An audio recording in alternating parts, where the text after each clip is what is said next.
నేటి నుంచి రంజాన్ మాసము. రంజాన్ మాసం వస్తే రంజాన్ను పాటించేటువంటి వాళ్ళకి అవసరం మేరకు ఇప్పటికే రాష్ట్ర ప్రభుత్వము వెసులుబాటు కల్పించింది. ఉర్దూ మీడియం స్కూల్ అన్న సమయాన్ని కూడా ఉదయం 8:30 నుంచి 1:30 దాకా పెట్టేసింది. అయిపోయింది. ఉర్దూ మీడియం స్కూళ్ళలో ఉంటే మెజారిటీ ఉర్దూ వాళ్ళు లేదంటే ముస్లింలకు సంబంధించి రంజాన్కు సంబంధించినటువంటి వాళ్ళు ఉంటారు. వాళ్ళ కోసం పెట్టడంలో తప్పులేదు. సరే, అది కూడా అవసరం లేదు ఒక దశకు వస్తే. ఎందుకంటే ఉదయం 6 నుంచి సాయంత్రం 6 దాకా వాళ్ళు ఉపవాసం ఉంటారు. ఎప్పుడున్నా ఎప్పుడు లేకపోయినా గదే ఉపవాసం ఉంటారు ఉండేవాళ్ళు. ఇంకా కొత్తగా అవసరమే ఉంటుంది.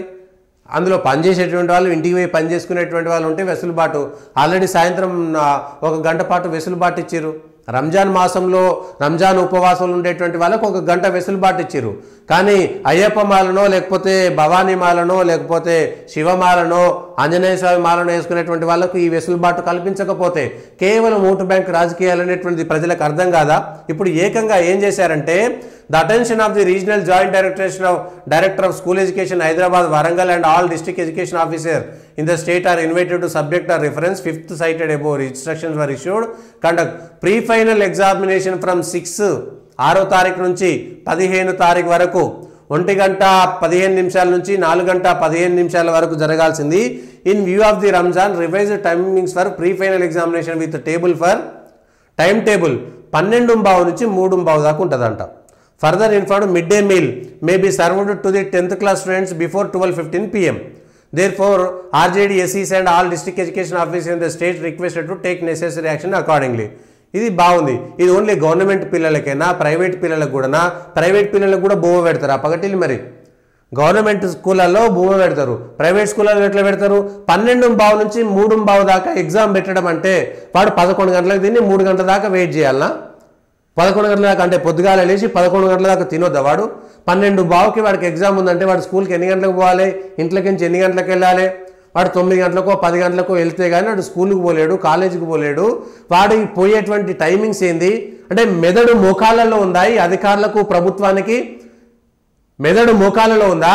ఆఖరికి ఓటు బ్యాంకు రాజకీయాల కోసం అవతలోడు ఏరితే కూడా ఎత్తిపోసుకొని తినేటువంటి దూరం వెళ్ళిపోతారా ఈ రాజకీయ నాయకులు, ప్రభుత్వం నడిపేటువంటి వాళ్ళు? ఇంత దిగజారాల్సినటువంటి అవసరం ఉంది? పొద్దుగాల 8 గంటలకో 9 గంటలకో పెట్టుకుంటే పోయిందేముంది? 9 గంటల నుంచి 12 దాకా పెట్టుకుంటే పోయిందేమున్నది? లేకపోతే 2 గంటల నుంచి 5 గంటల దాకా పెట్టుకుంటే పోయిందేమున్నది? అంటే ఎటు కాకుండా 12:15 నుంచి ఎండలు కొడుతుంటే వాడు ఎట్లా పోవాలి, ఎట్లా రావాలి, ఏం చేయాలి? 12:15 నుంచి 3:15 దాకా పెట్టుకుంటే మనం తిండి ఎప్పుడు అంటే కనీసం లంచ్ టైం అనేటువంటి అవగాహన లేదు. మళ్ళీ వీళ్ళకు మిడ్ డే మీల్ 12 గంటల గంట. ప్రైవేట్ స్కూళ్ళల్లో ప్రైవేట్ కాలేజీలో ఓడబెడతారా భయ్? ప్రైవేట్ కాలేజీలో మిడ్ డే మీల్ ఉంటుందా? ప్రీ ప్రైమరీ పెట్టుకోవడానికి ప్రైవేట్ స్కూళ్ళల్లో ప్రీ ప్రైమరీ పెట్టుకోవడానికి మిడ్ డే మీల్ ఉంటుందా?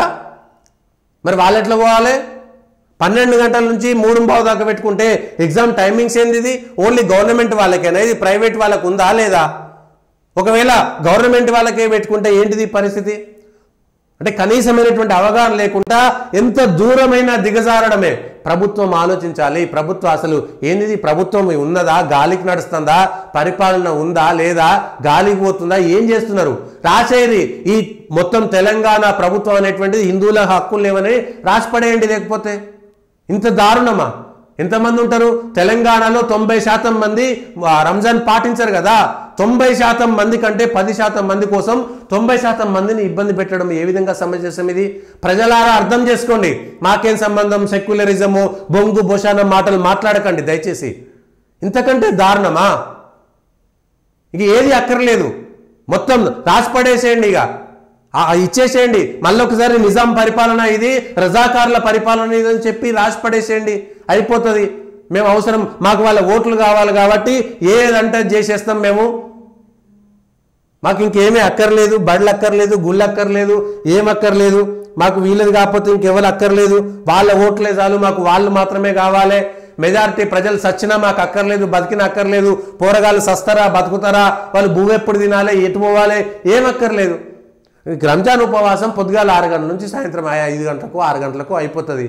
ఆ లోపు పెట్టుకోవచ్చు కదా, ఏమున్నది? 2 నుంచి 5కు పెట్టుకో, లేదా పొద్దుగాల పెట్టుకో. అంటే అధికారులకు మోకాళ్ళ మెదడు ఉందా? ఎవరికి ఉన్నది ఏంటి అర్థం కావట్లేదు. డైరెక్టర్ స్కూల్ ఎడ్యుకేషన్ తెలంగాణ, మరి వీరు డైరెక్టర్ స్కూల్ ఎడ్యుకేషనా లేకపోతే డైరెక్టర్ ఫర్ ది ఇంకేదన్నా? తెలంగాణ ప్రజలు అర్థం చేసుకోవాలి. ఆల్రెడీ గవర్నమెంట్ ఉద్యోగంలో పనిచేసేటువంటి వాళ్ళకి వెసులుబాటు కల్పించారు. మరి ప్రైవేట్ ఉద్యోగంలో చేసేటోళ్ళకేమో ఏం నొప్పి రాదా? అంతే కదా. ప్రైవేట్ ఉద్యోగాలు చేసేటువంటి వాళ్ళు చేసుకుంటారు, వాళ్ళు ఏం చేసినా. గవర్నమెంట్ ఉద్యోగాలు చేసేటువంటి వాళ్ళకి మాత్రమే ఈ వెసులుబాటు. వాళ్ళకి ఎట్లా అవసరం ఉంటే అట్లా పోతారండి. నెల రోజులు గంట సేపు లీవ్ తీసుకుంటారు అవసరమైతే. మరి మీరు అయ్యప్ప మాల వేసుకున్నప్పుడు, భవానీ దీక్ష వేసుకున్నప్పుడు, లేకపోతే మాకు కావాల్సినటువంటి కార్తీక మాసంలోనో ఇంకో మాసంలోనో మాకు అవసరం ఉన్నప్పుడు ఇస్తారా? హిందువుల ఓట్లు మాకు పనికిరావు, హిందువులకు సిగ్గు శరాలు లేవు, హిందువులంతా కులాల వారిగా విభజన చెందుతారు, మేమంతా హిందువులం కాదా, మా పుట్టుక హిందువులదే, హిందువులు ఎటువంటి ఆలోచన ఉండదు వీళ్ళకి, వాళ్ళు విడిపోతారు, అవసరాలను బట్టి మతాలు మారుతుంటారు, వాళ్ళకి ఏ సిగ్గు శరాలు లేవు, వాళ్ళ గొప్పలు లేవు, వాళ్ళని మేము విడదీస్తాం, ఇంత బిర్యానీ వస్తే వాళ్ళ ఓట్లు మాకు పడిపోతాయి, అంతే, వాళ్ళ కర్మ, వాళ్ళ సావు వాళ్ళు చేస్తారు, మాకెందుకని రాజకీయ నాయకుల చిన్న చూపు. అంతే కదా. చిన్న పిల్లలండి, 12:15 నుంచి 3:15 దాకా వాళ్ళకేముంటాయండి? వాళ్ళకేముంటాయి? వాళ్ళకి ఏం అవసరము? పోనీ అంతకుముందు ఉన్నటువంటి టైమింగ్ ఏముంది? 1:15 నుంచి 4:15 దాకానే కదా. 1:15 నుంచి 4:15 దాకానే ఉండేది కదా అంతకుముందు ఉన్నటువంటి ఎగ్జామ్ టైం టేబుల్స్. ఇంతకంటే దిగజారాల్సినటువంటి పరిస్థితి ఇంకేమున్నది? అంటే ఓట్ల కోసమే, అంటే ఈ దేశంలో ఓట్ల కోసం దేశాన్ని విభజిస్తారు, ఈ దేశంలో ఓట్ల కోసం మత మార్పిడికి స్వేచ్ఛనిచ్చేస్తారు, ఈ దేశంలో ఓట్ల కోసం దేవుళ్లకు సంబంధించిన ఆదాయాన్ని ప్రభుత్వంలో కల్పిస్తారు, ఈ దేశంలో ఓట్ల కోసం దేవాదాయ భూములన్నీ ప్రభుత్వ భూములుగా ఇచ్చి అందరికీ పంచిపెట్టేస్తారు, ఈ దేశంలో ఓట్ల కోసం అవసరమైతే అవతల వాళ్ళ అసిద్ధాన్ని తినడానికి కూడా సిద్ధపడేటువంటి దానికి వెళ్ళిపోతున్నాయి రాజకీయ నాయకుల యొక్క పరిస్థితి.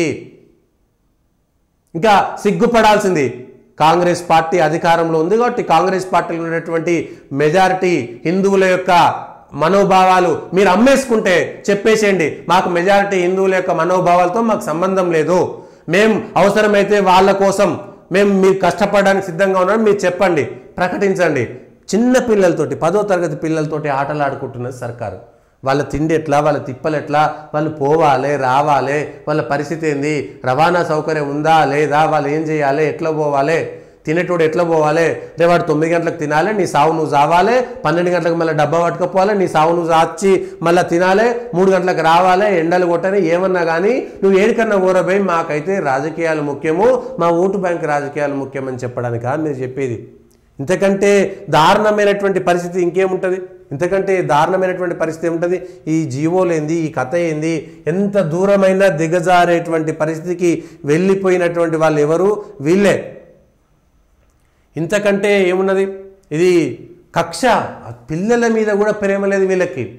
ఓటు బ్యాంక్ రాజకీయాలకు నువ్వు ఓటేస్తావంటే ఆఖరికి ఒక్కొక్క రాష్ట్రంలో ముఖ్యమంత్రి, ఈశాన్య రాష్ట్రంలో ఒక ముఖ్యమంత్రి అమెరికాకు పోయి మేమంతా కూడా ట్రైబల్స్మే కానీ మతం మారిపోయినాం కాబట్టి మాకు ప్రత్యేక దేశం కావాలి, అమెరికా సాయం చేయాలని వాడు అమెరికా పోయిన మాట్లాడిన ముఖ్యమంత్రి.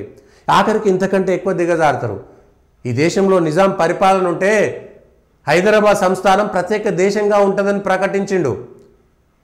ఇవాళ దేశాన్ని, తెలంగాణను కూడా అట్లా చేసేటువంటి ప్రమాదం కనబడుతున్నది. మిత్రులారా, ఆలోచించుకోవాల్సినటువంటి అవసరం మనకున్నది.